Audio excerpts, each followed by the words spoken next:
আমাদের শ্বাসকষ্ট প্রধান একটি হলো শ্বাসনালীর সমস্যার জন্য, যেটা কিছু, কিছু মানুষের অতিরিক্ত সংবেদনশীলতার জন্য শ্বাসকষ্ট হতে পারে শ্বাসনালীর সংকোচনের জন্য।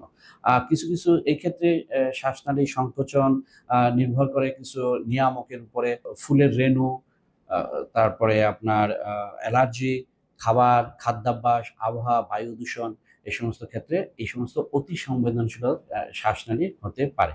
শিশুদের ক্ষেত্রে এবং আর্লি এইজে এই জিনিসটা খুব বেশি হয়। প্রাপ্তবয়স্কদের ক্ষেত্রে অন্যান্য আ বদভ্যাস বা আবহাওয়া বা বায়ুজনিত দূষণের কারণে এটা হতে পারে। ধূমপান তার মধ্যে অবশ্যই একটা প্রধান কারণ।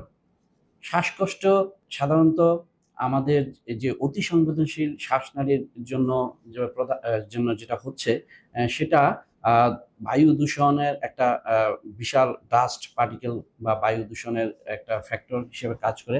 আদার যে ফ্যাক্টর গুলো আছে তার মধ্যে অ্যালার্জেন, ফুলের রেণু, আবহাওয়ার পরিবর্তন। এই শীতের আবহাওয়া পরিবর্তনের জন্য বাতাসে ধুলাবালি এবং আ হঠাৎ করে বৃষ্টি কমে যাওয়ার জন্য বায়ু দূষণের প্রভাবে শ্বাসনালী অতি সংবেদনশীল হয়ে যায়। ফলে শীতের আগে মানুষের শ্বাসকষ্ট বা যেটা আমরা প্রচলিত ভাষায় হাঁফানি বলে থাকি, এই হাঁফানির প্রাদুর্ভাব বেড়ে থাকে। শীতের শেষে, বসন্তকালে এই সমস্ত প্রভাবগুলো বেশি হয়। সুতরাং এই সময়টাতে একটু সাধারণ মানুষের একটু সচেতনতা হওয়াটা খুব জরুরি।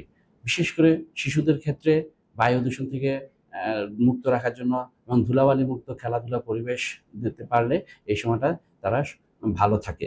যদি কখনো এই সময়ে বা শীতের শেষে বা শীতের শুরুতে বা বসন্তকালে শ্বাসকষ্ট খুব বেশি তীব্রতা বোধ করে, তাহলে নিকটস্থ যেকোনো বক্ষব্যাধি চিকিৎসকের সাথে শরণাপন্ন হতে পারেন।